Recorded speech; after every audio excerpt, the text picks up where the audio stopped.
Senhoras e senhores, bom dia. É com imensa satisfação que a Universidade Federal do ABC recepciona a todos para a aula magna. Convidamos para compor a mesa o magnífico reitor, professor Dr. Klaus Capelli.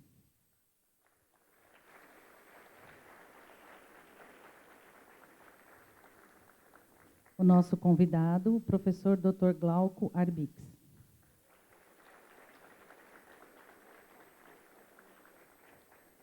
O vice-reitor, professor Dr. Dácio Roberto Mateus.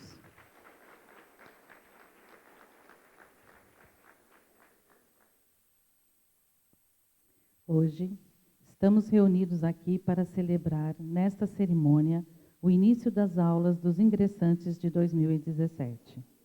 Para isso, contaremos em instante com a brilhante apresentação do professor Dr. Glauco Arbix, professor titular do Departamento de Sociologia e coordenador do Observatório da Inovação do Instituto de Estudos Avançados, ambos da Universidade de São Paulo, que ministrará a aula Desafios da Ciência, Tecnologia e Inovação no século XXI.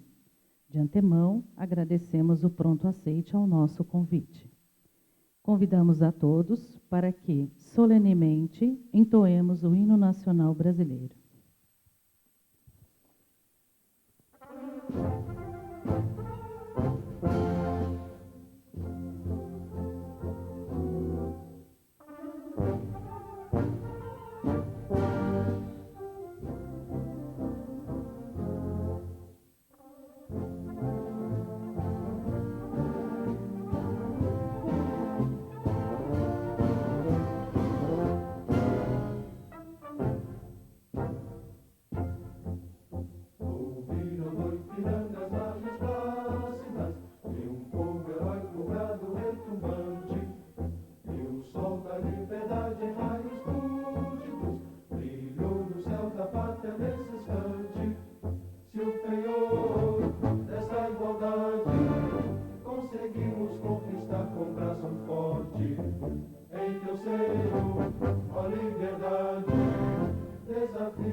Neste momento, passamos a palavra ao magnífico reitor, professor Dr. Klaus Capelli.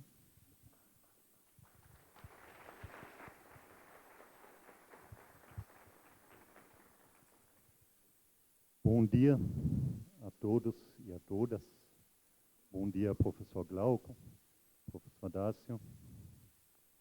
Hoje deveria ser um dia de festa aqui na UFBC.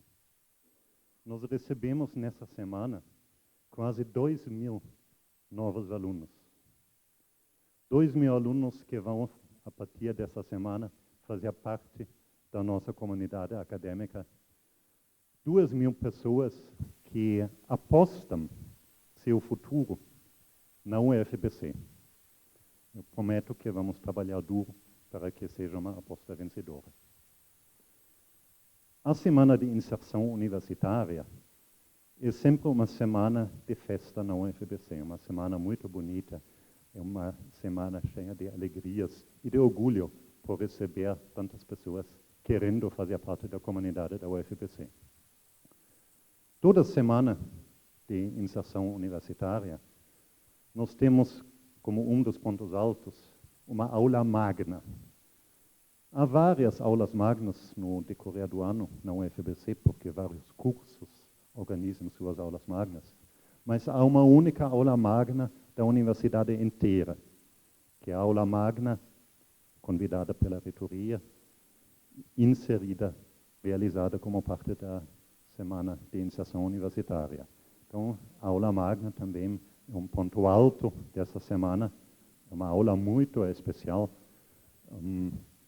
e também é um momento de alegria. Estamos na iminência de mais uma aula magna na UFBC. Mas eu iniciei minha fala dizendo que deveria ser um momento de festa. Em muitos aspectos é, porque tudo que eu falei para vocês até agora é verdade.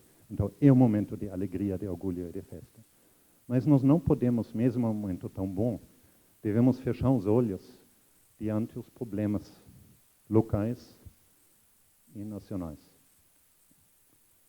Nós tivemos, muitos de vocês sabem, há poucos dias, um episódio bastante desagradável de publicação de uma foto desrespeitosa. Acho que os autores daquela suposta brincadeira, que não é uma brincadeira, já sabem que erraram, mas eu gostaria de deixar bem claro aqui que esse não é o tipo de comportamento que nós esperamos dos nossos alunos. E também não podemos fechar os olhos diante dos problemas nacionais, diante dos acontecimentos de ontem à noite em Brasília, atos deploráveis de violência. Sem querer entrar no mérito do debate político, cada um pode ter e deve ter suas opiniões, e elas podem ser muito divergentes, muito diferentes uma opinião da outra. A violência nunca é uma boa forma de resolver problemas. Nós somos aqui uma instituição de ensino, uma instituição comprometida com os ideais do respeito, tolerância, da educação. Eu tenho absoluta convicção que a única solução definitiva, de verdade, tanto para o tipo de problema ilustrado pelo nosso problema local, de falta de respeito, no caso, falta de respeito com as mulheres, quanto pelos problemas nacionais e os episódios de violência lá em Brasília, a única solução definitiva para esse tipo de problema é a educação. E nós, como instituição de ensino, nós, como profissionais de ensino, vocês que estão começando a fazer parte de uma instituição de ensino superior, nós todos podemos fazer parte, não do problema, mas parte da solução desses problemas. Essa solução é a educação. Obrigado.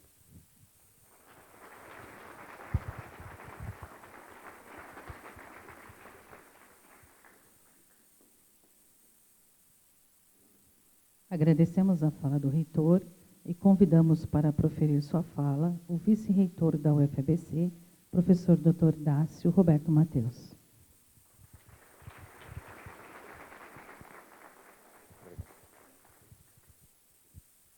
Bom dia a todos e a todas. Bom dia, reitor Klaus, bom dia, professor Glauco. Como disse o nosso reitor, essa é mais um momento de alegria para a Universidade Federal do ABC. Estamos recebendo mais 2.000, para ser mais exato, 1.960 alunos, novos ingressantes, novos membros da comunidade UFABC. Digo 1960 porque a universidade tem conseguido, ano a ano, preencher o total de vagas que oferece para o sistema de ensino superior brasileiro, ou seja, temos feito um esforço cotidiano para que a oportunidade seja aproveitada por todos que conseguem chegar na UFABC. Como lembrou o professor Klaus na segunda-feira, no primeiro evento de abertura da semana, vocês estão entrando, me dirijo agora aos calouros, aos ingressantes, vocês estão entrando numa das melhores universidades do país e numa das melhores universidades das Américas. Isso não é pouca coisa, isso é bastante. Junto com esta conquista de vocês, vem, obviamente, a responsabilidade que vocês assumem com a comunidade da UFABC, mas, sobretudo, com a sociedade brasileira, de participar, como bem disse nosso reitor, da solução. Vocês não entram apenas numa das melhores universidades do país, mas também numa das mais diferentes na proposta pedagógica. Nós temos no nosso projeto uma formação interdisciplinar que quer garantir uma formação técnica e científica sólida, mas com profunda formação humanística para os nossos bacharéis em ciência e tecnologia e, por sua vez, uma formação humanística sólida para os bacharéis em ciências e humanidades, com profunda consciência das limitações que o planeta enfrenta no seu desenvolvimento e na exploração dos seus recursos naturais. Ou seja, queremos formar profissionais que contribuam efetivamente para a solução dos problemas locais, dos problemas nacionais e dos problemas globais, dos problemas mundiais. E, para isso, a formação interdisciplinar que a UFABC tem construído tem se mostrado fundamental para que a gente possa começar a criar, possa começar a buscar caminhos para a solução desses nossos problemas. Mas não queremos formar simplesmente técnicos, cientistas, engenheiros, bacharéis. Queremos, antes de tudo, formar cidadãos comprometidos com o desenvolvimento da sua comunidade, com o desenvolvimento do nosso país e com o desenvolvimento humanitário, com o desenvolvimento da civilização que possa, a partir desse século e das nossas reflexões, ter novos marcos, novos caminhos para o desenvolvimento da humanidade. Então, o desafio não é pouco, sejam todos muito bem-vindos e estamos agora à disposição do professor Glauco para ouvir as palavras dele e a contribuição dele, que é uma das personalidades nacionais e internacionais que muito tem contribuído para o desenvolvimento do Brasil e para o desenvolvimento da ciência em prol do desenvolvimento humano. Muito obrigado a todos, sejam muito bem-vindos e tenhamos uma boa aula magna. Obrigado.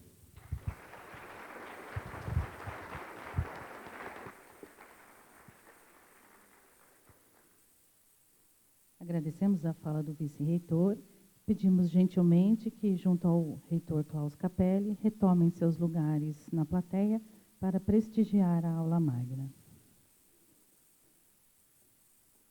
Nosso convidado, professor Dr. Glauco Arbix, é professor titular do Departamento de Sociologia da Universidade de São Paulo e coordenador do Observatório da Inovação do Instituto de Estudos Avançados, também da USP. Foi presidente da FINEP, Thinker Professor na Universidade de Wisconsin-Madison, nos Estados Unidos. Presidiu o Instituto de Pesquisa Econômica Aplicada, o IPEA. Coordenou o Núcleo de Assuntos Estratégicos da Presidência da República. Foi Fulbright New Century Scholar e membro do Group of Advisors do United Nations Development Program, na ONU. Professor do Departamento de Ciência Política da Unicamp e da Fundação Getúlio Vargas. Realizou estudos de pós-doutorado no Massachusetts Institute of Technology, na Universidade de Colômbia e na Universidade da Califórnia, Berkeley, nos Estados Unidos, bem como na London School of Economics, no Reino Unido. Autor e coautor de vários livros, dentre os quais podemos destacar sua última obra intitulada Inovação, Estratégias de 7 Países, publicada pela editora ABDI em 2010.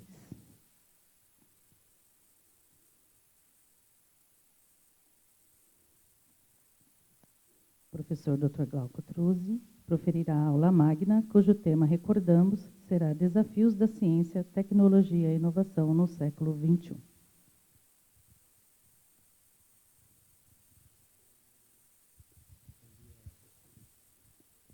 Bom dia a todas e a todos, desculpe.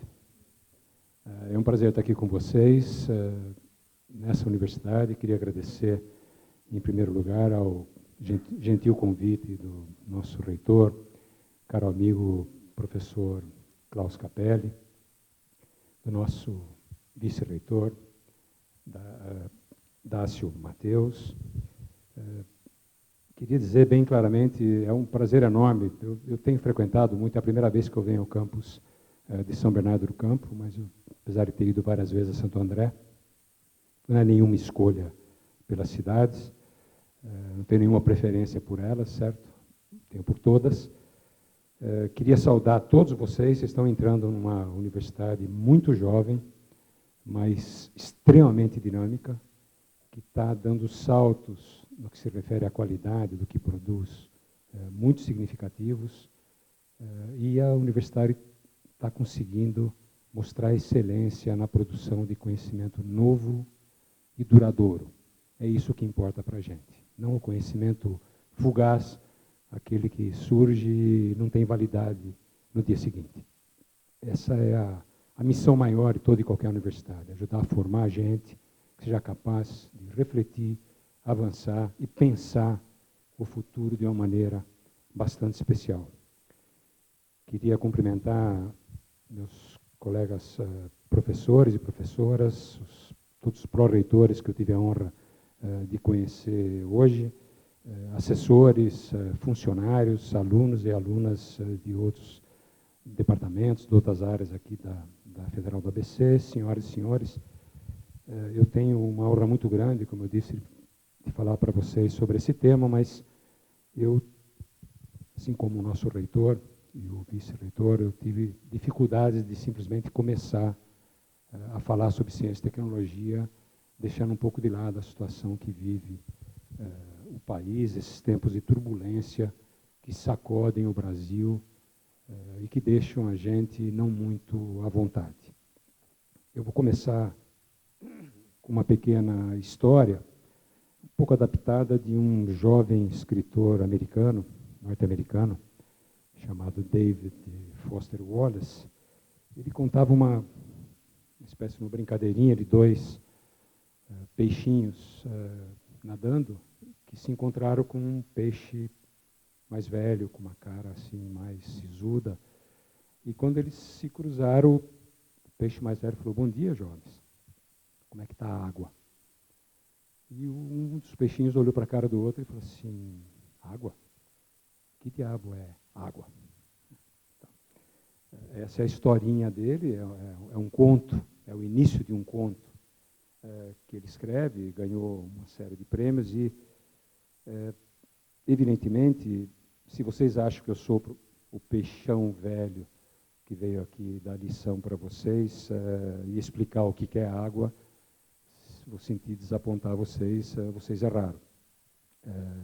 Na verdade, a história dos peixinhos apenas sugere para mim que em alguns momentos da vida da gente nós temos muita dificuldade de entender o que se passa naquilo que está escancarado à nossa frente. É muito difícil, às vezes, enxergar a realidade, por mais óbvia, onipresente, plena e envolvente que possa ser. Tenho certeza que algumas e alguns de vocês podem considerar que a referência aos peixinhos é uma história de nonsense, apenas uma hipérbole literária ou uma platitude. Pode ser. Eu acredito, porém, que essa historinha revela um pouco mais sobre as nossas vidas.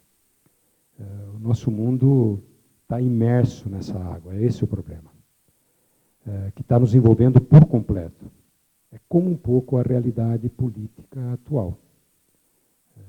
Ela entra por todos os poros da gente, mesmo quando a gente não gosta de água.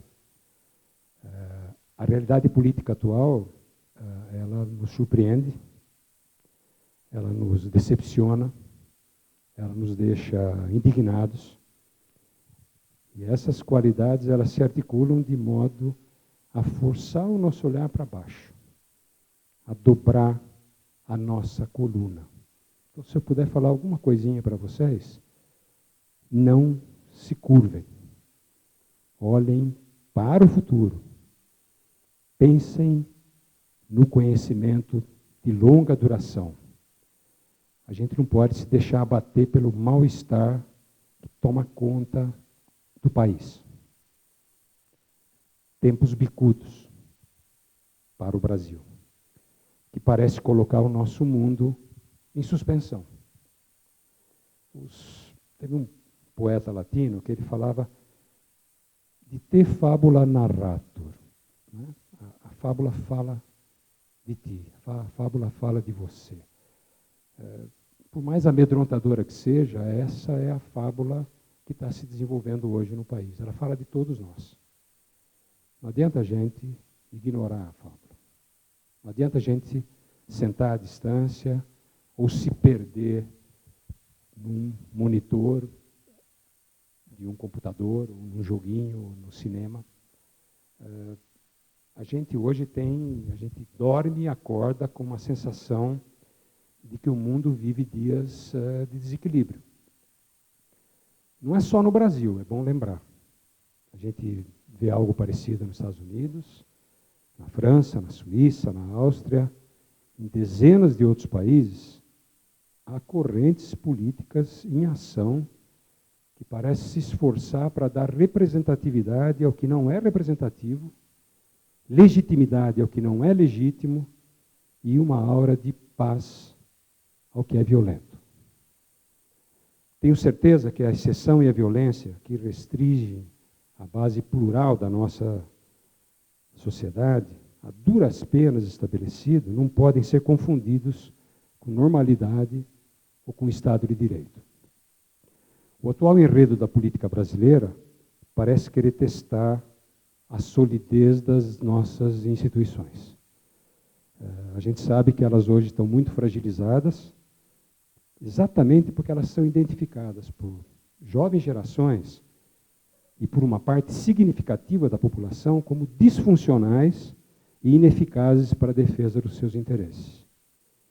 Não à toa, nós temos a percepção generalizada de que o sistema político brasileiro está despedaçado. Que os partidos foram engolfados pela corrupção e que o público foi colonizado pelo privado.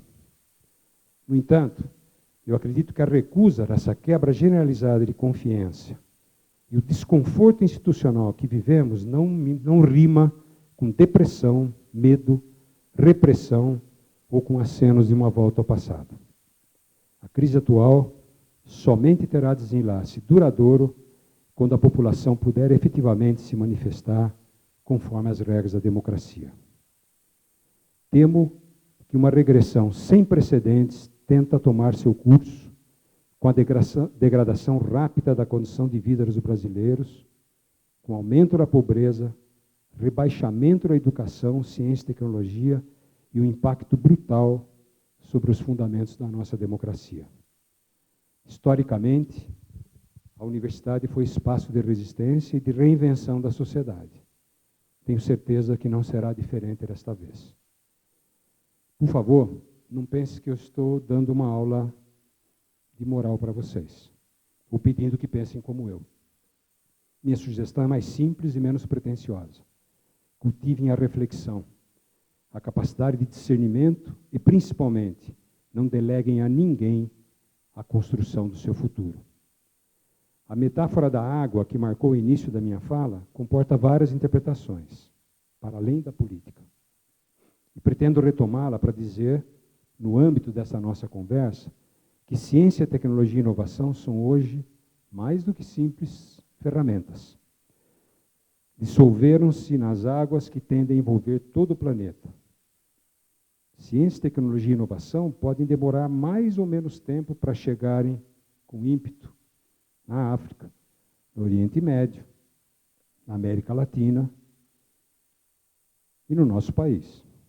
Mas o curso é inexorável. O mundo já não é mais o mesmo. O modo como trabalhamos vive uma mudança acelerada, assim como o jeito que falamos, mesmo a maneira como nós pensamos. Muitos chamam essas mudanças de uma nova revolução industrial, outros de transformação digital. O certo é que, apesar de ainda distante do nosso cotidiano, o fluxo dessas águas, carregadas de tecnologia, obriga-nos a buscar apaixonadamente a conexão do Brasil com o futuro. Não percam a paixão. Não como fuga, mas como um reforço para reavaliar as possibilidades, repensar a nossa trajetória e reimaginar o nosso país. É a única forma de não desperdiçarmos mais as oportunidades que se abrem. A crise política brasileira põe o nosso país entre parênteses. Quanto mais durar, menos tempo teremos para diminuir a distância que nos separa das nações tecnologicamente mais avançadas.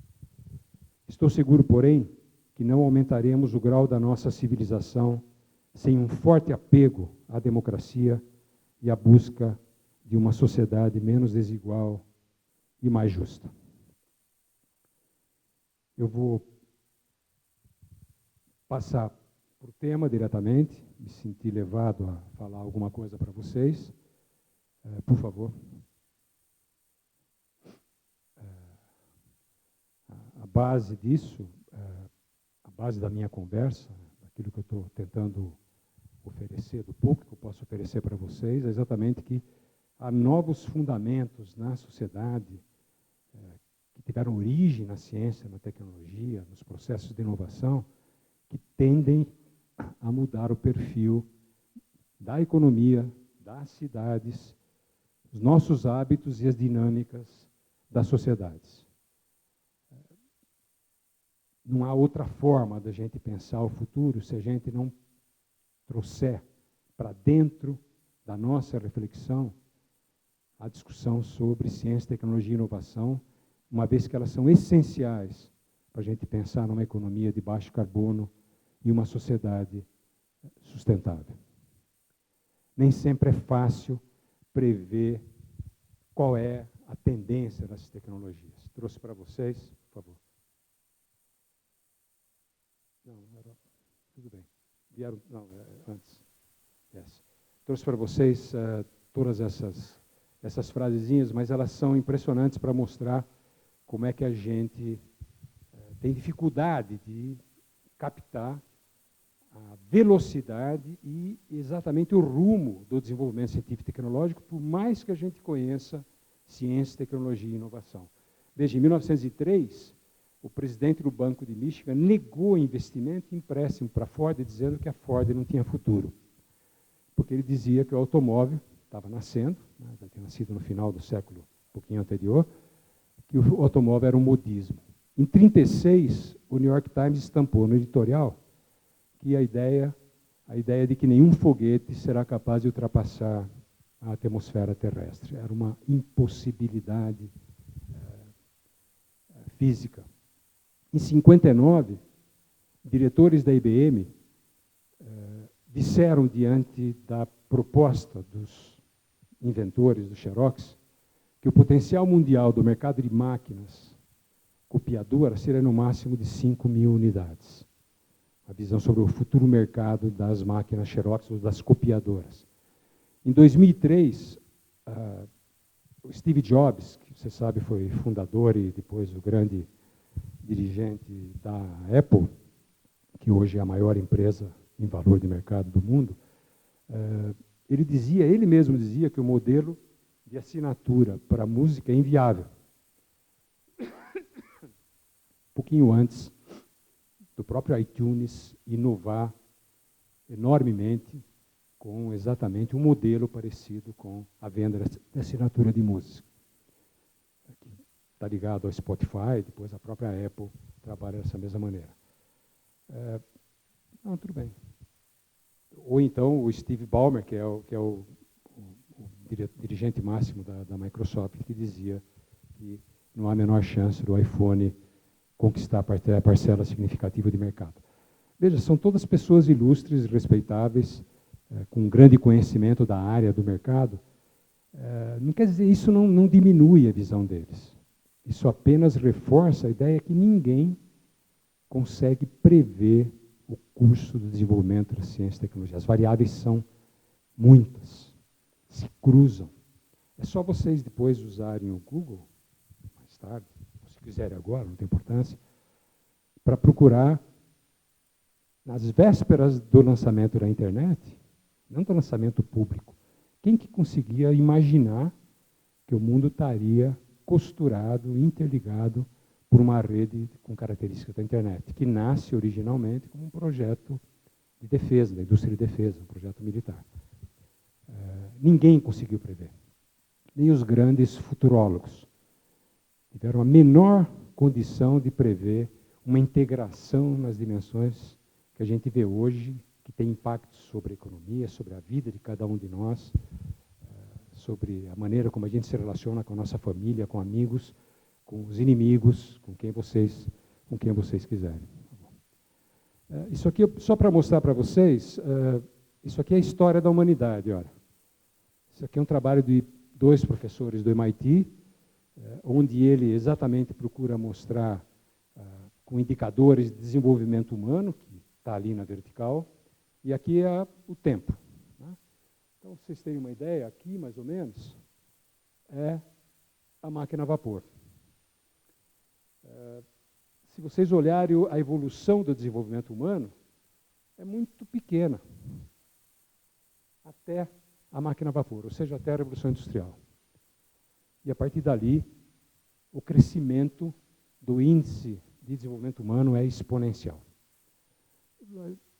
Sempre tem gente que vai questionar gráficos. Você sabe que os gráficos, e indicadores e modelos são sempre reducionistas da realidade. Mas ele ajuda um pouco a gente a perceber e a entender um pouquinho como é que as coisas acontecem tão velozmente. A quantidade de informação que a gente passou a ter acesso a partir desse período e a maneira como a tecnologia avançou, a velocidade e o conteúdo dela, com impactos nas áreas de saúde, educação, o que vocês quiserem, foi gigantesco. Em cada momento desse, as universidades foram questionadas. Algumas demoraram mais, outras menos, mas todas conseguiram se reacomodar, se readaptar a essa situação. Hoje, novamente, nós estamos chamados a repensar o lugar das universidades. Vocês têm uma vantagem gigante aqui no ABC. Vocês já nasceram ligados à noção de interdisciplinaridade. Vocês nasceram, vocês estão numa universidade que já foi concebida para não ter as famosas caixinhas que aprofundam o distanciamento das áreas de conhecimento. Eu vejo isso muito claramente na minha universidade, a USP. As caixinhas disputam. Todo mundo fala da interdisciplinaridade. Todo mundo fala que é super importante a gente estar junto. E elaborando junto. Por quê? Porque não é porque a gente quer apenas. É porque nenhuma disciplina sozinha consegue mais entender a velocidade e consegue compreender os fenômenos que estão em curso. Foi-se o tempo em que os físicos diziam que a física explicava tudo, os químicos, os biólogos, sociólogos, psicólogos, antropólogos. Ou a gente consegue construir uma comunidade interligada, ou vai ser difícil acompanhar esse mundo. Preservem a UFABC com a sua concepção original. Evidentemente, você sabe fazer isso muito melhor do que eu. Estou chovendo no molhado, imagino. Mas é sempre um risco a gente, exatamente, impedir o desenvolvimento e o aprofundamento da interdisciplinaridade. Ela é essencial hoje. Ela revitaliza a área de humanas. Ela reconecta a área de humanas com exatamente as áreas chamadas de hard science, as ciências mais duras, ciências chamadas exatas. Se a gente pensar de um ponto de vista mais histórico, nós estaríamos mais ou menos por aqui, na quarta onda digital. Na terceira, nos anos 70, que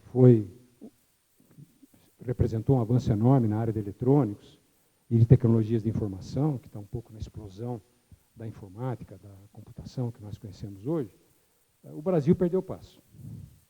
Se vocês olharem a nossa capacidade industrial de produzir, de apresentar, de oferecer bens e serviços nessa área, nós não estamos bem na fotografia. O problema é saber se, nesse momento, nós vamos perder o pé novamente. E as universidades têm um lugar extremamente importante para que a gente não perca o pé outra vez na história. Eu fui buscar no último relatório da OCDE, você sabe que a OCDE é o clube dos países mais avançados, tem um centro de pesquisa gigantesco em Paris, com mais de 2.000 pesquisadores de diferentes áreas, e eles divulgaram o Outlook de 2016, e eles falaram, olha, além de tudo que a gente já conhece, né, de célula-tronco, da área toda na área de informática, que nós estamos vendo, os avanços de área de computação, eles identificaram 10 áreas ultrassensíveis e chamaram essas áreas de 10 tendências emergentes. Eu pus só uma interrogação para a gente lembrar que é a opinião dos especialistas hoje, certo? Mas veja, na área digital, todos os desenvolvimentos ligados à inteligência artificial, blockchain, internet das coisas, big data, analytics. Na área de energia e meio ambiente, nanosatélites e armazenamento avançado de energia. Na área de materiais avançados, nanomateriais, manufatura aditiva. E nas biotecnologias, as neurotecnologias e a biologia sintética. Claro, isso aqui, a gente pode estar na fronteira do conhecimento, e a gente deve procurar a fronteira do conhecimento, em cada área que a gente atua. Não importa a área, sempre deve procurar. Aqui apenas um destaque para as tendências, que eles chamaram de emergentes, que, na verdade, vão dar o tom do investimento, da concentração de energias e do foco de vários centros produtores de conhecimento, públicos ou privados, acadêmicos, universitários ou empresariais. No Brasil, as empresas não fazem ciência básica, no Brasil, as empresas não fazem pesquisa de fundamentos. Fora do Brasil, tem muitas empresas que fazem isso, são responsáveis por avanços muito fortes. E, geralmente, fazem isso junto com as universidades. Tem muitos países que conseguiram desenvolver arranjos institucionais e formas de relacionamento das universidades, dos centros de pesquisa com a sociedade, que permite o país se utilizar da inteligência que está reunida. O Brasil, infelizmente, a gente não está tão avançado e a gente efetivamente desperdiça uma grande parte da nossa inteligência. Infelizmente é assim. Mas é possível avançar. Quanto mais a Federal do ABC pensar no futuro e em conhecimento de longo prazo, mais ela vai sentir necessidade de responder às questões de desenvolvimento regional, desenvolvimento urbano. Acho que a importância da Federal do ABC ainda não está totalmente clara para a classe política, para aqueles que dirigem a região. Essa universidade tem um peso muito grande e cada vez mais vai ter. Vocês podem imaginar quase 2.000 alunos e alunas entrando numa universidade que tem as características e a qualidade que tem essa universidade.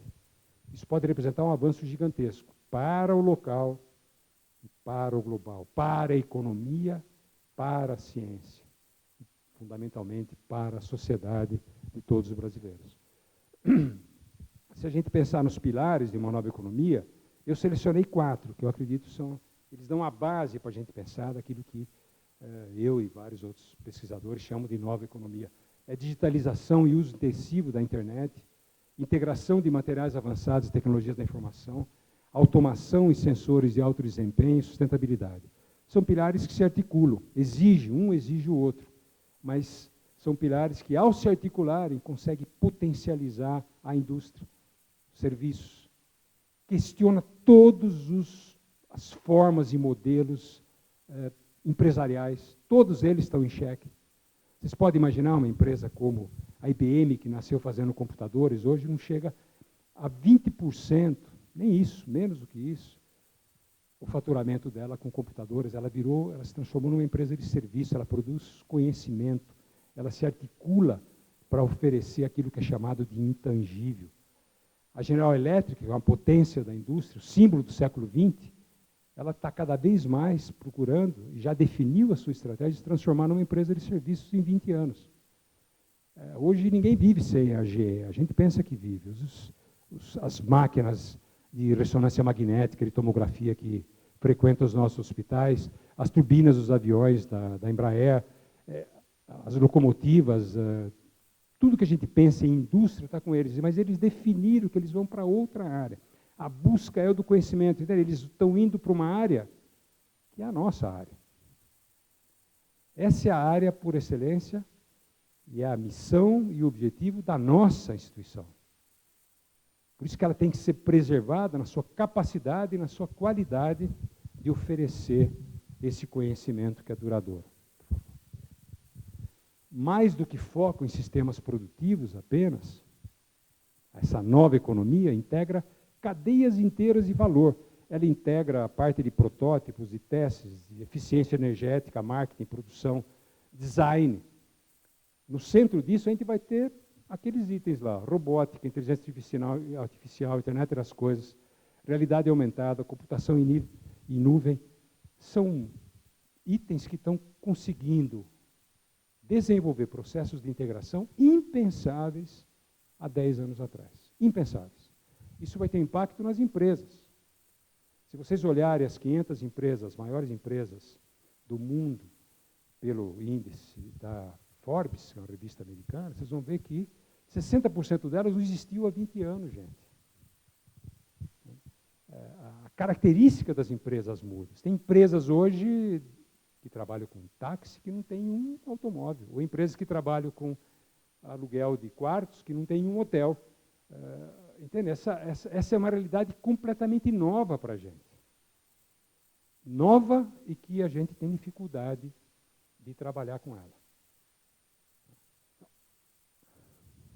Essa nova economia, ela questiona exatamente as estruturas produtivas e de serviços, mas tem um impacto bastante forte nos países como o nosso, nas economias mais atrasadas. O que é importante para nós?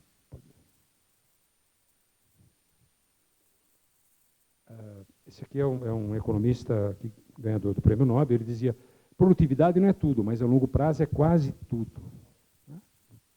Aliás, no curto prazo, pouca coisa vale, né? A não ser a gente se esquivar, de repente, de algum tiro perdido. Mas, normalmente, produtividade para a economia é aquilo que dá a ela as características de qualidade, aquilo que permite que uma economia tenha competitividade. Com isso, gerar empregos de qualidade, gerar renda, que é, em última instância, o que todos nós buscamos. Por favor. Veja a produtividade, desculpe se não está tão claro, a produtividade do Brasil. Por favor, outro.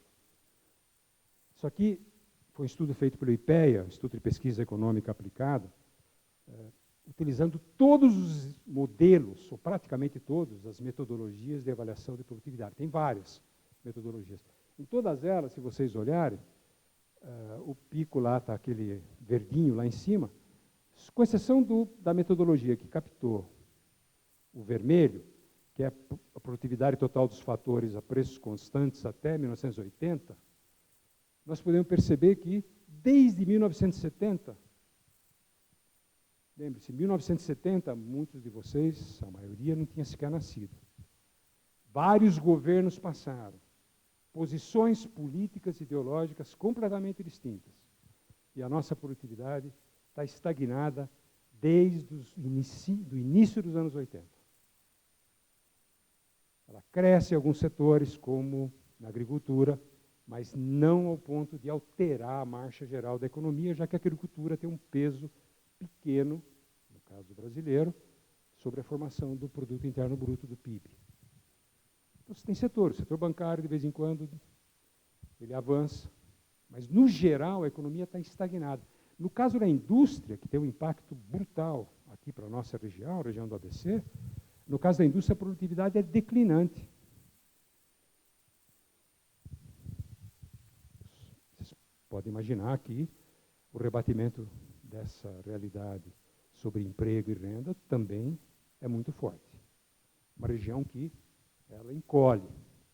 Apesar de todos os esforços, vários prefeitos, dos vereadores, dos centros de pesquisa, de quem vocês quiserem imaginar.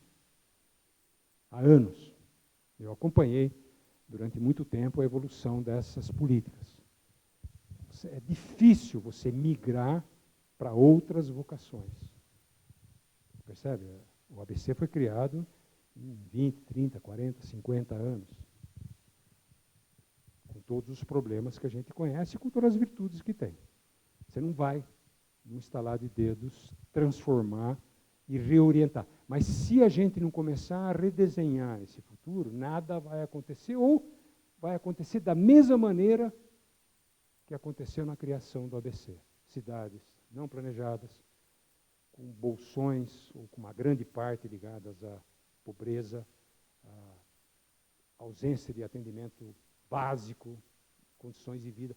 Quem conheceu Diadema há 20 anos atrás sabe do que eu estou falando. Quem conheceu Mauá, quem conhece ainda hoje uma parte de São Bernardo, de Santo André, é só olhar para São Paulo, de Osasco, Guarulhos. A gente vê esse conglomerado urbano não planejado, que a gente, num certo sentido, gosta, porque é brasileiro, a gente mora por aqui, certo?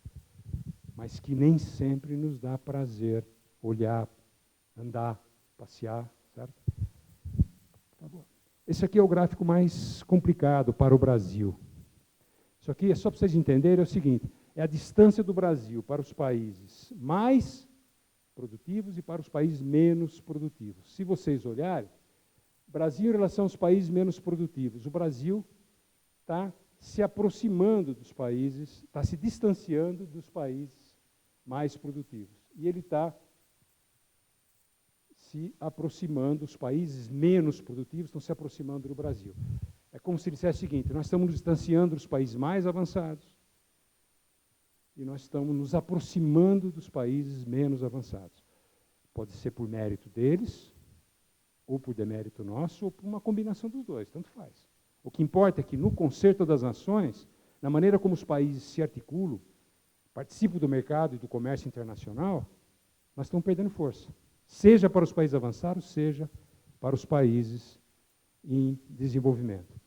Só que a gente vai ver, olha, a produção de bens de alta densidade tecnológica. Isso aqui são vários países. Eu vou deixar isso aqui com vocês, depois, se vocês tiverem curiosidade, vocês olhem à vontade. O vermelho é a média mundial da produção de bens de alta densidade tecnológica. Por favor. Isso aqui é a lista dos países por cadeias globais, participação dos países nas cadeias globais de valor, de alto valor. O Brasil está mal. Nós temos poucas empresas com capacidade de competir. Nós temos grandes empresas com capacidade de competir na área de commodities, na área de produtos standards, padronizados. Algumas delas nem tão bem do ponto de vista dos seus fundamentos empresariais, vamos dizer assim, certo? Na área de mineral, na área de carnes, proteína animal, soja, o que vocês querem, suco de laranja. O Brasil está muito bem nessas áreas. Mas o Brasil tem uma dificuldade enorme de avançar na direção das áreas de maior valor agregado, uma enorme dificuldade de avançar nas áreas em que as economias são mais ágeis, mais dinâmicas e que dê mais condições do Brasil competir internacionalmente. Por que isso é importante? Porque a empresa vai ganhar? Não, porque empresas que participam dessas cadeias, elas são obrigadas a ter uma rede de fornecedores dentro do seu país, algumas vezes fora do país, que são altamente qualificados, o que significa melhores empregos, mais renda. Onde a gente tem atividades de baixo valor agregado, às vezes você tem até um número maior de emprego, mas salário menor, renda menor. Então, essa é a dinâmica. A universidade tem uma contribuição grande para isso. Empresas como a Embraer, que contribui para que o Brasil se vincule às cadeias globais, elas não seriam o que seriam se não tivesse a participação das universidades e a produção do conhecimento universitário. Mesma coisa a Petrobras. E várias outras que conseguem, a Natura, várias outras que conseguem se destacar no mercado internacional, exatamente porque se apoiam nos centros avançados de produção de conhecimento. Por favor. Esse gráfico parece complicado, não tem nada de complexo, certo? Se vocês olharem, todas as linhas, cada linha acompanha um país. O Brasil está nesse vermelho que eu grifei para vocês. E eu pus um exemplo lá, a Coreia, que é o vermelho de cima. Todos os gráficos começam em 74. É a posição dos países em 1974. E terminam em 2012. Pode ter tido alguma variação, creio, a variação desse ponto de vista sempre lenta. O Brasil deve estar parecido, a posição deve estar muito parecida. Mas se vocês olharem, o Brasil em 74, do ponto de vista de áreas científicas e domínios tecnológicos, o Brasil estava ali. Depois ele foi evoluindo e chegou lá, em 2012. Comparem com a trajetória da Coreia. A Coreia estava atrás do Brasil, em todos os indicadores de domínios tecnológicos e de produção por área científica. E vejam onde está a Coreia, ela está mordendo o pescoço dos americanos lá em cima. Aqui tá, vocês podem pegar o gráfico, isso aqui é um trabalho super bonito, feito por um professor da Federal de Minas Gerais, o Eduardo Vasconcelos, e ele consegue, Eduardo Cavalcante, desculpe, ele consegue exatamente capturar a dinâmica das trajetórias dos países, de forma comparativa. Isso aqui é uma brincadeirinha com a Alice, tem uma teoria econômica sobre isso, certo? Claro que a gente melhorou, se vocês olharem, a gente estava aqui embaixo, hoje nós estamos lá em cima. O problema é que os outros melhoraram mais do que nós. Por isso que, se a gente quiser recuperar terreno, nós temos que andar mais rápido do que os outros.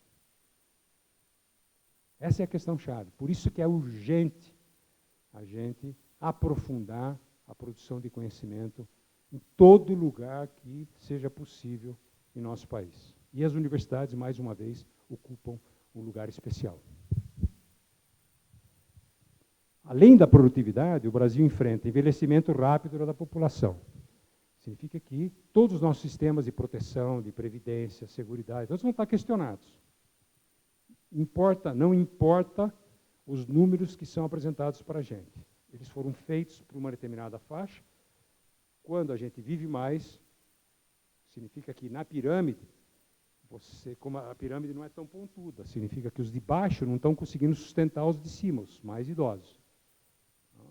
A pirâmide passa a se transformar em outra figura geométrica, porque ela passa a abrir em cima. Então, quem trabalha, que esse é o sentido, não está conseguindo sustentar aqueles que já pararam de trabalhar. Não importa, veja, eu não estou querendo discutir aqui com vocês previdência, certo? O que eu estou dizendo para vocês é o seguinte, isso é um problema mundial, mas no Brasil é dramático, porque há um envelhecimento muito rápido da nossa população. Muito rápido. E todos os sistemas vão estar questionados. Os sistemas de proteção, como nós sempre pensamos eles. Assim como o emprego vai estar questionado com a baixa produtividade. Já está. E vai continuar sendo cada vez mais. Desigualdade e pobreza, segundo item, que é chave para o Brasil, do ponto de vista da sociedade. Desigualdade é infinitamente mais forte do que pobreza, o impacto sobre o desempenho da economia é muito mais forte. Você sabe que desigualdade não é a mesma coisa que pobreza. Quando o país cresce, normalmente se diminui pobreza, mas às vezes ele cresce e aumenta. Diminui pobreza, mas aumenta a desigualdade. O Brasil mostrou isso. De 1940 a 1980, o Brasil foi o país que mais rapidamente cresceu no mundo. 40 anos de crescimento rápido. E nós construímos um país mais industrializado, é verdade, mas profundamente desigual. Olhem a China de hoje. 35 anos crescendo a taxas de 7, 8, 9% ao ano. Uma taxa gigante. Cresce, tirou quase 500 milhões de pessoas da pobreza, mas a desigualdade chinesa hoje está parecida com a dos Estados Unidos e tende a aumentar. Isso, sabe o que significa, em palavras bem simples para vocês? Quando a gente trabalha ao lado de gente que é menos produtivo, simples, é que o mais produtivo, para compensar do ponto de vista do país, ele tem que trabalhar por ele e pelo menos produtivo. O que significa que o Brasil, que tem áreas que são altamente produtivas, mas ele tem uma enorme massa de trabalhadores que tem uma baixa produtividade no trabalho, o que acontece é que essa tropa da frente tem que carregar, não um piano, um navio de piano atrás. Por isso que de vez em quando surge sempre um gênio da lâmpada falando que São Paulo tem que se desligar do resto do mundo, como se a desigualdade fosse entre São Paulo e o resto, e não dentro de São Paulo, do estado de São Paulo. E uma economia pouco inovadora. Você sabe que as empresas brasileiras, apesar de terem melhorado, elas continuam tendo dificuldades para inovar, que é o último item. É possível desenvolver um país à margem das oportunidades abertas? Acredito que não. Por favor. E necessariamente o futuro é sombrio para nós? Acredito que não também. Porque tem oportunidades novas para todos. Cresce, e nós temos que prestar atenção nisso, a demanda por especialistas em tecnologia da informação, computação, engenharia, design e pesquisa e desenvolvimento. E diminui aceleradamente a demanda por executores de tarefas repetitivas. Não é só que os robôs ou a automação vai substituir quem faz tarefa repetitiva. Não é só aqueles que fazem tarefas repetitivas que estão sendo substituídos. Se vocês pegarem o Dr. Watson, que é um supercomputador da IBM, está fazendo diagnósticos sobre câncer, está lendo os raios-x, as chapas de pulmão, ou toda a parte de ortopedia, de uma forma muito mais precisa do que o olho humano consegue alcançar. Isso já está acontecendo. E não falam como um bom médico, em nome de 300, 400 ou 500 casos que ele viveu e experimentou. Fala em nome de 1,5 milhão, 2 milhões de prontuários que estão alimentando o computador. Claro, é um computador. Nunca vai substituir totalmente o médico, mas vai trabalhar junto com ele de uma maneira como nunca trabalhou antes. Porque ele vai ter o suporte para fazer um diagnóstico que ele nunca teve antes. E isso desaloja a gente. E não é gente que faz trabalho repetitivo. Eu estou falando de uma parte dos ortopedistas, estou falando de uma parte dos radiologistas, estou falando de uma série de profissões que são atingidas diretamente e que não são necessariamente aqueles que, numa primeira vista, a gente poderia pensar são os mais atingidos. Né? A gente geralmente pensa, inclusive com uma carga de preconceito, certo? Ah, mas o motorista, o ascensorista, não é dessa que eu estou falando. Estou falando de gente que está com o colarinho de outra cor. Gente que está na escala social mais bem posicionada, mais bem qualificada. Por favor. As mudanças no trabalho, elas estão exigindo flexibilidade, criatividade, capacidade de agregação, disposição para aprendizagem contínua. Sabe o que significa isso? Quem acha que vem na universidade, vai estudar e depois só vai trabalhar o resto da vida, está frito. A necessidade da gente se reciclar permanentemente é urgente. Porque a cada dia você tem novidades. Se a gente não souber se acomodar, se adaptar, nós vamos ficar por fora. Isso, eu não estou falando que alguém com 50 anos vai ficar defasado em relação a alguém de 20. Estou falando que alguém de 25 vai ficar defasado em relação a alguém de 20. Ou alguém de 30 em relação ao de 25. A velocidade é muito alta. Então, ó, se vocês que estão entrando na universidade têm alguma pretensão de parar de estudar, por favor, não parem. Isso faz parte da vida. Tem que ser o ar que respira, tem que ser a água que vocês bebem, tem que ser a água dos peixinhos. Nós temos que estar imersos na água e conseguir sobreviver como os peixinhos. Até a idade do peixão que passou lá. A inovação nas universidades começa pela quebra das fronteiras entre as disciplinas, vocês sabem disso. Vocês já nasceram um passo a mais, já deram um passo a mais em relação àquilo que é mais avançado em termos universitários. Não percam esse esforço. E há uma necessidade, estão chamados, as universidades estão chamadas o tempo todo para se transformar em força efetiva de mudança social. Com conhecimento na indústria, serviço. Para isso, esse é o último slide, a articulação da inteligência do país, se é que eu posso usar o termo, entre governos, empresas, universidades, essa comunidade que coloca o conhecimento a serviço da construção de uma nação, é fundamental. Principalmente porque os desafios são gigantescos. E ninguém vai dar conta isoladamente. Muito obrigado.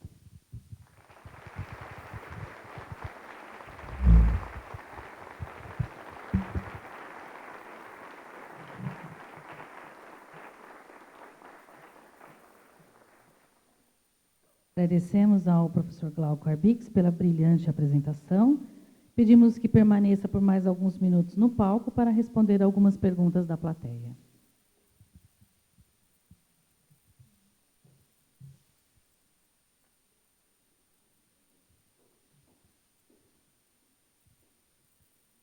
Vamos fazer blocos de 3, 4 perguntas, e aí o professor Glauco responde, ok?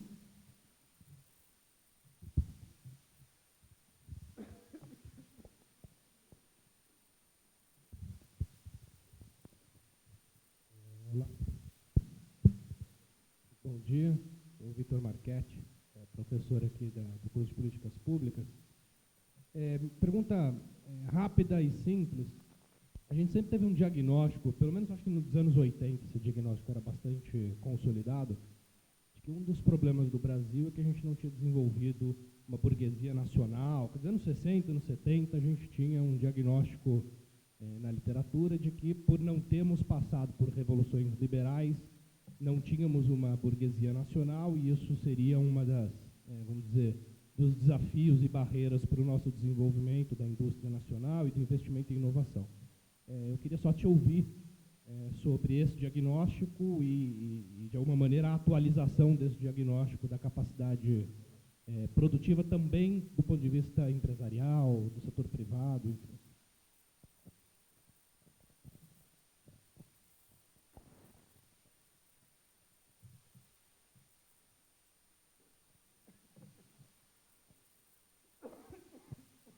Bom dia, obrigado, professor. Daniel Pansarelli, professor no curso de Filosofia. Eu queria ouvir algo a respeito da ética nesse contexto todo. Né? A gente tem, sobretudo no mundo corporativo, algumas das nossas grandes corporações têm figurado nos noticiários justamente muito longe da questão ética. Eu vejo na sua fala uma motivação ética de fundo, quer dizer, melhorar o país significa gerar melhores condições para as pessoas, mas não vejo uma ligação da ética para além de ser um princípio motivador ou não desse desenvolvimento todo. Quer dizer, em que momentos ela poderia figurar para evitar desvios de percurso, fazendo com que o crescimento se tornasse desenvolvimento de fato? Obrigado.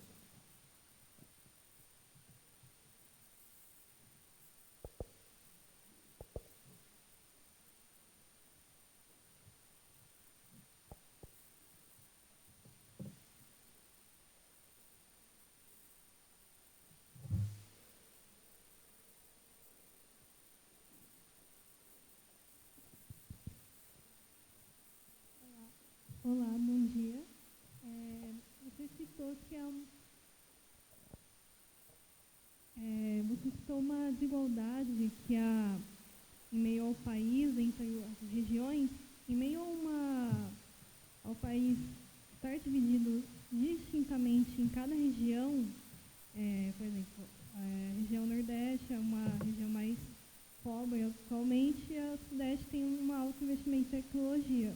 Como outras regiões, essas que não têm tanto investimento, podem se desenvolver em um mercado empresarial tão competitivo quanto o senhor citou.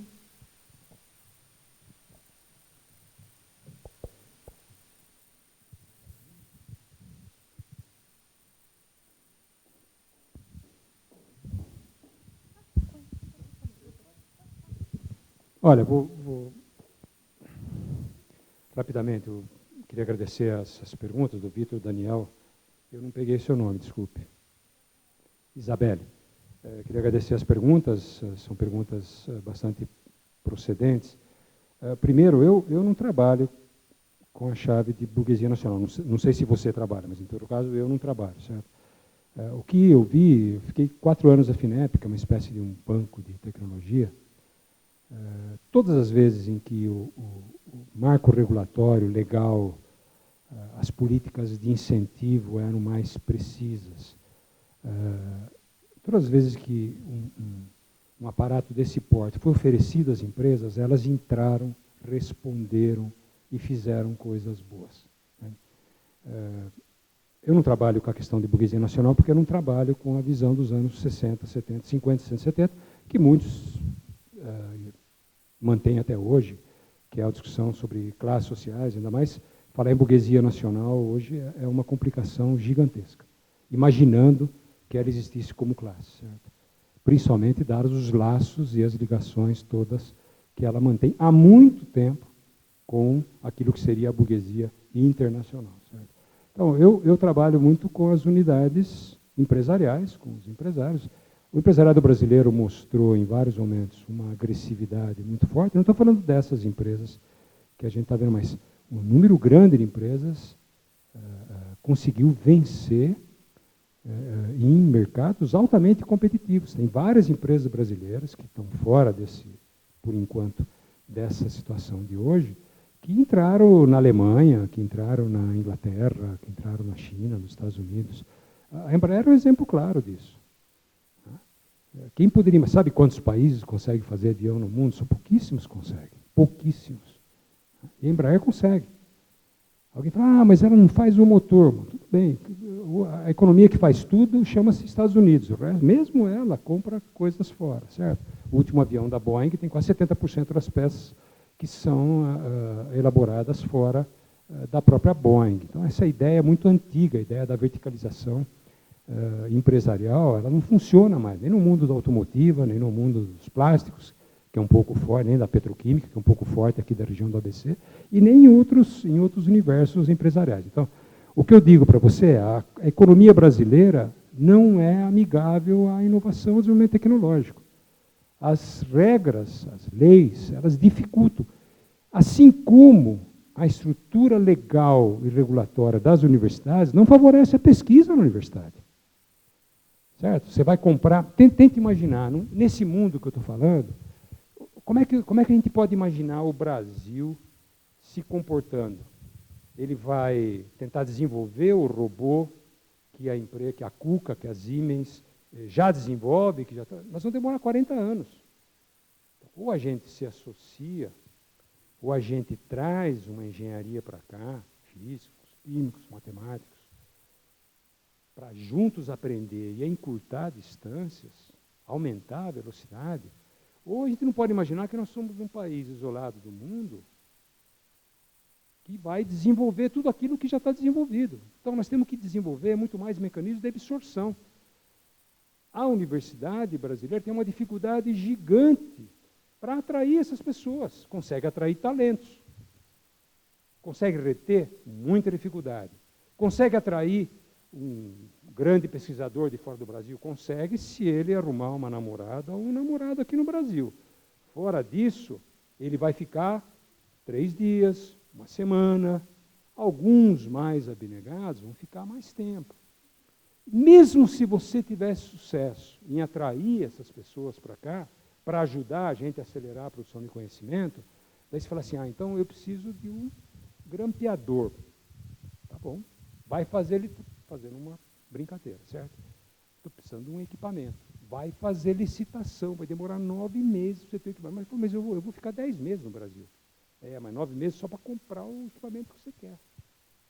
Você não tem condições. Você vai comprar insumos, é a mesma coisa. Quem trabalha com laboratório sabe do que eu estou falando. A burocracia é infernal. E a legislação é feita para desconfiar em todos nós. E como vocês sabem, a legislação brasileira, que é feita para desconfiar, contra a corrupção, tem funcionado às maravilhas. Como a gente sabe, não tem problemas de corrupção no país, certo? Porque a legislação previne a gente de tudo isso. É o falso controle. Sabe aquela historinha? Todo dia o rapaz passava na fronteira e era desmontar, passava com a motocicleta, e desmontava a motocicleta e falava, bom, você está limpo hoje, você não está trazendo nenhuma muamba, está trazendo nada estranho aqui para o nosso país. E todo dia ele passava durante 2 anos. No terceiro ano ele foi preso um dia, descobriram que ele estava fazendo contrabando de moto. Que ele não estava fazendo contrabando de outra coisa, você entende? Porque é assim que a legislação funciona. Ela pega um pequeno deslize e deixa passar um mundo. É só olhar o que aconteceu com esse tsunami que está sacudindo o Brasil. Nós temos TCU, Controladoria Geral da União, todos os TCUs estaduais, municipais, as controladorias, temos um sistema federal de controle, a Advocacia Geral da União, um sistema gigantesco. Ninguém pegou uma vírgula do que aconteceu. Grandes consultoras de renome internacional fazem auditoria da Petrobras durante 40 anos. Não pegaram uma vírgula. No entanto, se vocês pegarem um professor da universidade e vai comprar um computador de R$2.000, se ele não fizer uma cotação de preço e mandar, em vez de 3 cotações, fizer 2, ele vai ser penalizado e tem que pagar o equipamento no bolso dele. Então, com isso estou querendo dizer que vai ter que virar farra geral. Não, evidente que não. Com isso estou querendo dizer que a gente precisa se mesclar. Então, ao invés de tentar tratar de fazer uma burguesia nossa aqui, certo? Eu gostaria que a gente tivesse uma classe empresarial que fosse muito conectada com o mundo, talvez tão conectada quanto os nossos cientistas e pesquisadores de ponta. Porque é com isso que é dessa forma que flui o conhecimento. Veja a historinha dos peixinhos, nós temos que beber aquela água, gente, porque daquela água está carregada de tecnologia. E você não faz isso com um país fechado, com competição castrada, com empresas protegidas. Você não faz isso. Você não faz isso. Então abrir indiscriminadamente as empresas internacionais vão tomar conta. É só olhar, elas já tomam conta de grande parte, certo? E eu não estou propondo nada de indiscriminado. Estou propondo que a gente pense num país com regras razoáveis e que não asfixie a competição. Você não vai ter inovação se você não tiver competição, gente. Por que eu vou inovar? Por quê? Qual é? Por que um professor numa universidade tem que produzir mais do que outro? Explica para mim. Problema ético? Cadê o professor de ética? Também. Tem valores, ele acha que ele tem que honrar os compromissos que ele assumiu com o professor. Acho notável, nobre. Mas não é só por isso. Não tem nenhuma compensação. Porque as universidades estão proibidas, as públicas no Brasil, estão proibidas de oferecer algum tipo de estímulo, de vantagem. A gente oferece um pouquinho, alguma coisinha, certo? Você não consegue fazer isso. Depois você tem um setor público que ele reproduz as brincadeiras. Eu estou falando de uma maneira muito... Sabe que põe na cabeça o seguinte, a vantagem de ser professor universitário é uma só, a gente fala o que pensa, certo? Essa é a grande vantagem. E o pessoal fica nervoso e tal, a gente continua falando o que pensa. Então não tem problema nenhum, mas os incentivos para a gente produzir mais não quer dizer produzir qualquer coisa, gente. Ter um relacionamento forte com as empresas, não quer dizer que as empresas vão mandar na universidade. Nada substitui a curiosidade natural do pesquisador. Nada substitui a autonomia que a universidade tem que ter para definir sua pauta de pesquisa, para definir a estratégia de pesquisa, para produzir conhecimento. Agora, quando a universidade está em sintonia com o esforço que o país faz, ganha a economia, ganha a universidade e ganha o país. Quanto mais a gente ficar com a redoma de vida em torno da gente, pior será. Por isso que eu não trabalho com as noções dos anos 70, certo? Dei uma volta grande, mas é por isso. A segunda questão, vou pegar, depois eu volto à sua. A questão da desigualdade regional, você tem toda a razão. O Brasil vive desigualdades em cada região e vive desigualdades regionais gigantescas. Que são um atraso brutal para o nosso desenvolvimento. Então, você fala assim, como é que a gente pode desenvolver? Primeiro, que o Brasil descentralizou ciência e tecnologia já há muito tempo. Descentralizou totalmente? Não, totalmente não. Mas veja, eu dou aula há 22 anos na USP. Há 15 anos atrás, você falava em sociólogo, era a sociologia da USP. Aí você fala, mas não, eu sou sociólogo lá em Roraima. Era um cara da USP que estava lá, uma espécie de extensão. Hoje não é assim, você tem centros de produção de conhecimento fora do eixo Rio-São Paulo, que é o eixo tradicional, muito fortes, tem eixo forte em Minas Gerais. Aliás, a Federal de Minas Gerais já passou a Federal do Rio de Janeiro, que entrou num declínio muito grande, comido pela própria comunidade que começa a se debater, certo? Espero que essas coisas não aconteçam para vocês, entende? A Federal do Rio de Janeiro, que foi a primeira grande universidade brasileira, hoje ela está reduzida a algumas áreas. É uma pena, mas é a realidade. Então, você encontra isso em Minas Gerais, encontra no Rio Grande do Sul, encontra em Santa Catarina, encontra no Paraná. E você vai encontrar vários centros. Tem centro de materiais na Federal da Paraíba, lá em João Pessoa, você tem no Ceará, em Pernambuco. O Brasil não é mais o mesmo do ponto de vista do mapa científico, mas ele continua ainda muito centralizado. A USP responde por 25%, 26% da produção mundial. A USP sozinha. São Paulo, 50% da produção científica e tecnológica. Como é que esses países, como é que esses estados, essas regiões vão se desenvolver? Você tem que continuar forçando exatamente a descentralização, é positivo. Mas a gente não pode esquecer que ela tem que forçar a descentralização e, ao mesmo tempo, alavancar os grandes centros que nós já temos, senão eles morrem. E o Brasil está acostumado a fazer tudo do ponto de vista formal. Eu, como presidente da FINEP, tinha que fazer um edital, a FINEP tinha que fazer um edital para oferecer recursos para as universidades. 30% era obrigatório que fosse para os estados em desenvolvimento. Então, 30% era Norte, Nordeste e Centro-Oeste. E tem o Espírito Santo, que ninguém sabe por quê, mas deve ter sido algum deputado distraído e colocou o Espírito Santo, gostou, ficou. Mas é Norte, Nordeste, Centro-Oeste e o Espírito Santo. Não sei se foi algum apelo de ordem mais religiosa, não sei o que aconteceu, mas foi o Espírito Santo.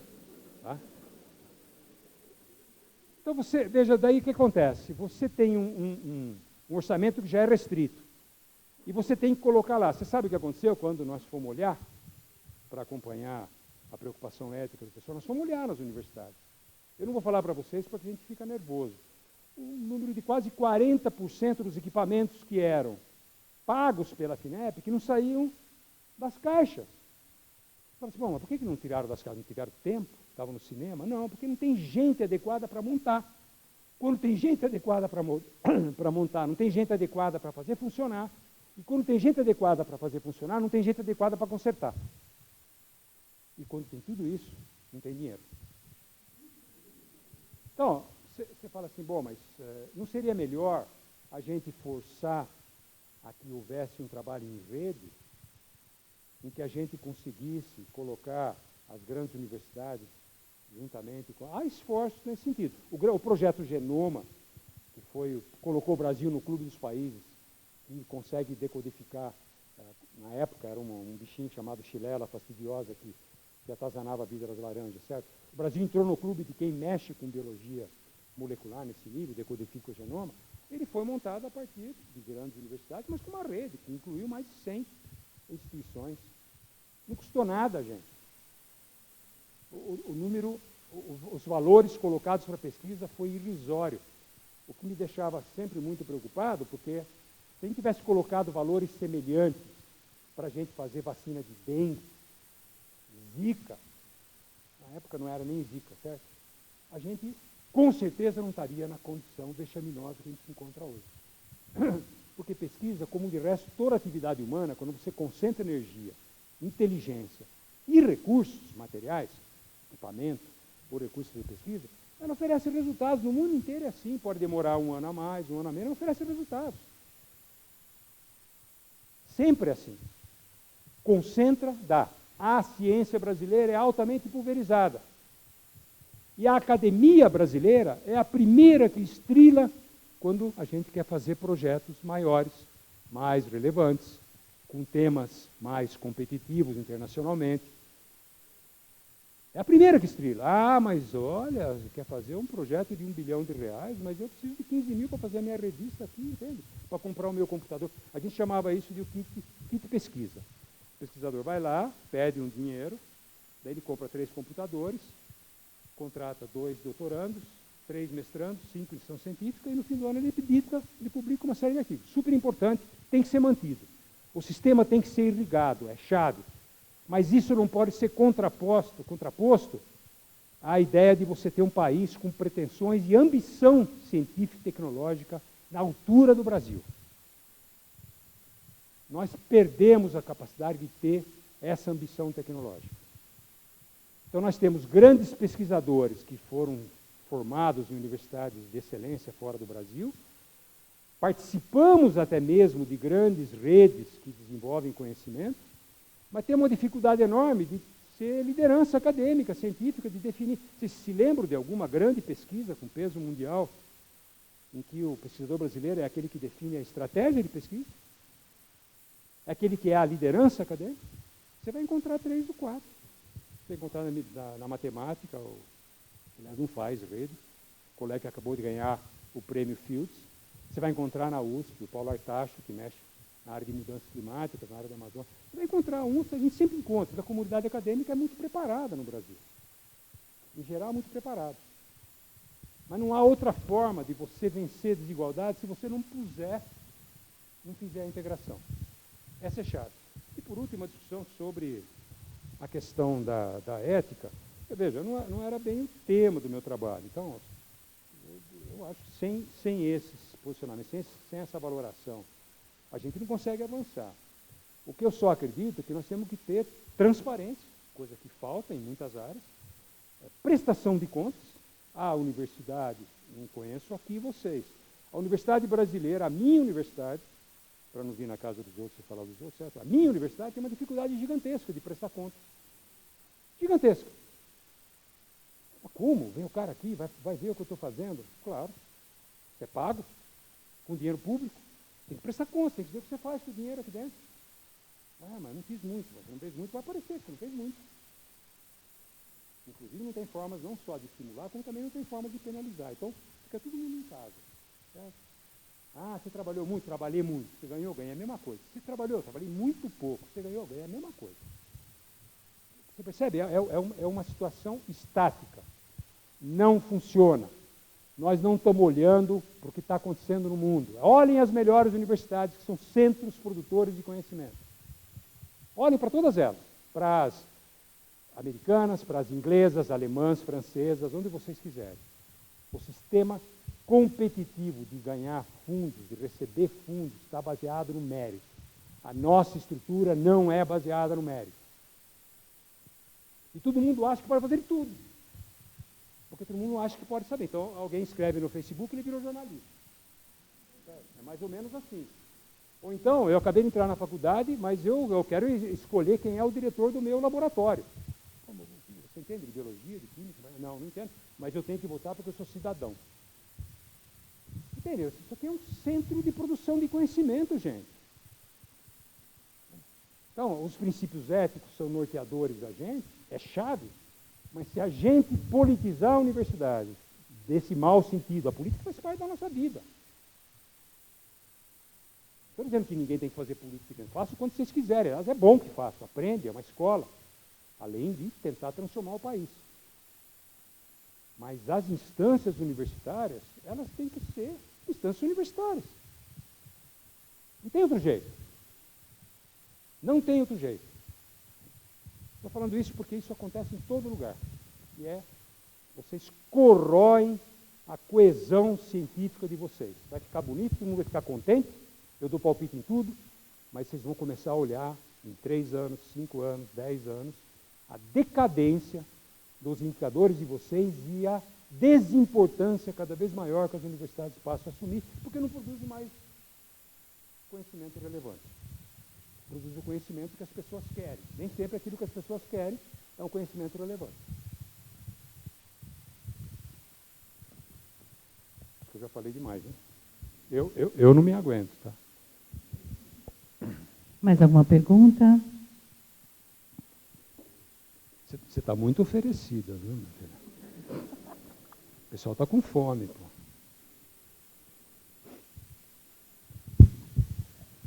Posso só falar um oi para vocês? Eu peço desculpas pela minha veemência em alguns casos, ou pelas minhas respostas. Eu imagino e espero que não tenha satisfeito a todo mundo.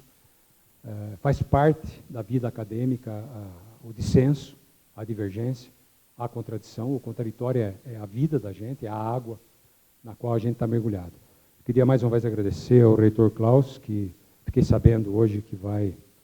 não sei se eu posso falar isso, mas em todo caso, aparentemente o nosso reitor não está candidato outra vez. Eu acompanhei em grande parte o trabalho dele, é um trabalho altamente relevante. Poucas vezes a gente encontra gente com capacidade para dirigir nossas universidades. Não sei se isso é unânime, não me importa, certo? Porque eu estou dando meu testemunho como pesquisador. Vim aqui como pesquisador da USP, participei de conselhos, fui convidado para algumas reuniões e sempre pude ver a seriedade e dedicação com que essa universidade é conduzida, desde outras épocas. Conheci o Fázio, que foi reitor aqui, o pró-reitor, não estou lembrado, foi reitor, né? Conheci vários outros pesquisadores que fizeram um trabalho altamente relevante. Aproveitem isso, gente. Não percam as poucas coisas boas que ainda nos restam. Muito obrigado.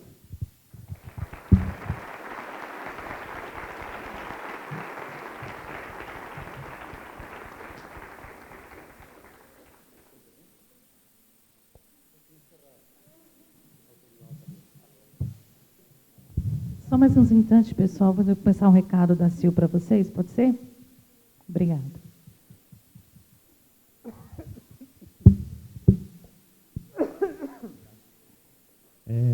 Bom dia, professor Glauco. Meu nome é Jorge, me conhece. Uma coisa interessante, você fala, né, é de conhecimento de todos, que universidades públicas têm questão das legislações que são muito amarradas, né? Que não permite essa cooperação entre iniciativas privadas. No entanto, nós temos entidades de ensino privadas e nós não temos nenhum tipo de, aparentemente não tem a legislação tão rígida como a nossa. No entanto, eu vou falar assim, as participações deles praticamente são muito pequenas ou quase nada. Então, nós temos esse paradoxo, professor. Não é só apenas, vou falar assim, questão de universidade pública ter, vamos falar assim, essa legislação rígida. Por outro lado, nós temos iniciativas, universidades privadas que têm muito mais autonomia do que nossa. Nós não percebemos nenhum tipo de pesquisas científicas, articulações com iniciativas privadas relevantes, mesmo aqui, vou falar assim, nessa região do Grande ABC. A segunda coisa, professor, né, eu gostaria de falar sobre alguns aspectos na área de fundos setoriais, né? Desde 1999, eu fui pesquisador, fui coordenador de pesquisa, inclusive gerente de algumas áreas de centro de pesquisa no Brasil. Nós gastamos, desde 1999, quase 2 bilhões de reais em P&D do setor energético, né? Mais pleiteada pela Agência Nacional de Energia Elétrica. Mais de 2 bilhões de reais e nós não temos nenhuma patente que foi licenciada e muito menos resultados que melhoraram o setor elétrico. Quer dizer, não é falta de recursos, é outra coisa que nós temos. Então, a minha pergunta é a seguinte: por que a universidade privada, que tem mais flexibilidade, não apresenta resultados, se temos recursos públicos, né, por força de legislação, nós não temos resultados? Ô Jorge, obrigado. Veja o seguinte, se chegasse alguém só agora na sua pergunta e achar que eu sou o grande defensor da universidade privada, não sou, certo? Precisa devagar. Tem experiências muito relevantes das universidades públicas com a iniciativa privada. Apesar de todos os problemas e dificuldades, elas existem. A Petrobras tem mais de 3.000 convênios com as universidades públicas no Brasil. É um exemplo mundial. Inclusive, quando a gente vai fora do Brasil, como eu já tive oportunidade de ir para conversar com pesquisadores, e fala assim, no Brasil é difícil a relação universidade e empresa, a primeira coisa que eles jogam na minha cara é, mas e a Petrobras? A Petrobras não seria jamais o que é, do ponto de vista de prospecção em águas profundas, toda a engenharia de fronteira que ela desenvolveu. Estou falando dos problemas de outros dela, tá? Mas ela não seria jamais sem a universitária. É só ir dar um pulo na COP, ou na USP, ou em várias outras. Nem sei se vocês têm convênio aqui, deve ter aqui na ABC também, tá? Mas é muito dinheiro colocado em pesquisa. Então, nós temos casos. A Embraer é a mesma coisa, só olhar a Embraer com o ITA. O ITA é um instituto federal. Então, eu não estou dizendo que a universidade pública fraqueja. Eu falei de universidade em geral. No Brasil, a pesquisa está concentrada majoritariamente nas universidades públicas. É a tradição brasileira. Diferente da americana, por exemplo, diferente de outros países. Certo? Nos Estados Unidos, você pega as 10 maiores universidades em termos de pesquisa, você vai ter uma pública, a Universidade da Califórnia. E isso porque ela é gigante. Tá? Porque ela tem Berkeley, ela tem Los Angeles, ela tem Santa Cruz, ela tem Santa Fé, ela tem várias outras. Certo? Mas é a única pública, público lá, não é gratuito, certo? É diferente, são duas coisas. Mas as outras, você vai encontrar, são todas privadas. A Harvard, MIT, Columbia, Chicago, Stanford, Princeton, Cornell, Yale, são todas universidades privadas. Mas são privadas sem fins lucrativos. São universidade privada para alguém ganhar dinheiro, que é um pouco a diferença gigantesca da universidade brasileira privada, que em sua maioria ela é uma empresa voltada para faturar com educação. São coisas distintas. Certo? Mas tem empresas, mas tem universidades privadas brasileiras que fazem trabalho de outro nível. Eu sou do conselho do INSPER, aqui em São Paulo. O laboratório de manufatura avançada que eles montaram, de 100 milhões de reais, vou repetir, 100 milhões de reais, que acabou de ser inaugurado, com impressora em 3D, com robôs, com o que vocês quiserem, com todo um aparato para prototipagem, ele foi inteirinho financiado pela iniciativa privada. Você vai lá, tem a Rome doando, a Siemens doando, todo mundo está doando lá. Dentro, você pode ir no Rio Grande do Sul, para não falar que eu estou dando exemplo paulista, vai do Rio Grande do Sul e vai ver a universidade, esqueci o nome da universidade, a Unicinos, tá? Que tem um parque tecnológico, que você vai encontrar lá a alemã, a SAP, que está lá dentro, várias instituições dentro. O reitor é uma figura toda especial, muito dinâmico. Ele montou um aparato de relacionamento com as empresas gigantesco. Em nenhum momento a universidade abriu mão da sua pauta, da sua estratégia, da sua pesquisa. Então, estou dando um exemplo privado. Você fala, é pouco? É pouco, porque as universidades privadas que fazem pesquisa são poucas. Mas você visita o Tecnopuc, que é uma universidade confessional privada, não é pública, certo? Quase pública, vamos chamar assim. Eles têm o Tecnopuc, que é o Parque Tecnológico do Rio Grande do Sul, que é um dos melhores do Brasil. Aliás, um dos poucos que existem de fato e não apenas no papel. Então, você tem experiências positivas nas poucas universidades privadas ou semipúblicas, como as PUCs, certo? Que fazem pesquisa, GV, são essas universidades que fazem as atividades de pesquisa. São poucas. E você tem experiências, muitas experiências avançadas de relacionamento com os empresários na universidade pública. O que eu só chamei a atenção é que podia ser muito melhor, muito mais fácil. Quem já costurou algum acordo, imagino que seja o seu caso, com uma empresa, sabe que a hora de discutir propriedade intelectual, para quem vai a patente, para quem enrosca. E se não enrosca com você, vai enroscar no seu jurídico, certo? Se não enroscar no jurídico, vai enroscar com alguém que vai ler a lei de uma outra maneira. E se não enroscar com nenhum de vocês, vai enroscar com a empresa, porque tem preconceito de ambas as partes. As empresas acham que a universidade, todo mundo aqui vive nas nuvens, e a universidade acha que a empresa só quer ganhar dinheiro às custas dos outros, a começar do nosso conhecimento. Está mudando isso. Claro, tem áreas em que isso é mais avançado, tem outras áreas que é mais atrasado. Certo? Mas, então, eu só estou dizendo que nós não acompanhamos o padrão internacional. Então, nós ficamos com falta de isonomia. As nossas empresas não conseguem utilizar, aquelas que querem, todo o conhecimento que elas poderiam, porque é difícil fazer esses acordos. E a universidade se isola e não consegue perceber e ter laços com o mundo real, para perceber qual é a...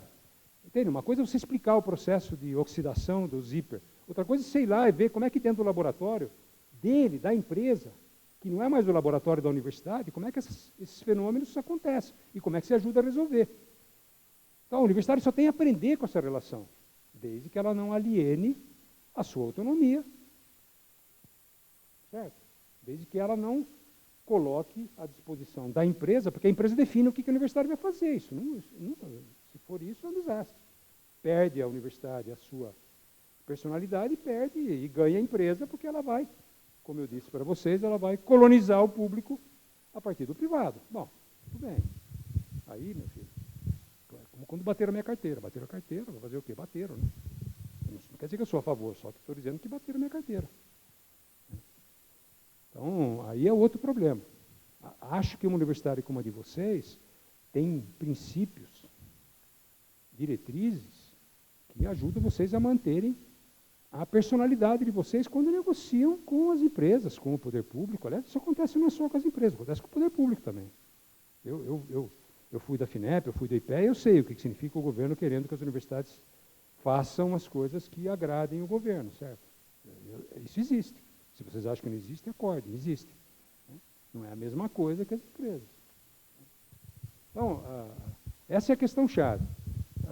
Então, eu não estava falando, defendendo a universidade privada, eu estava simplesmente colocando um problema. As universidades podem fazer mais.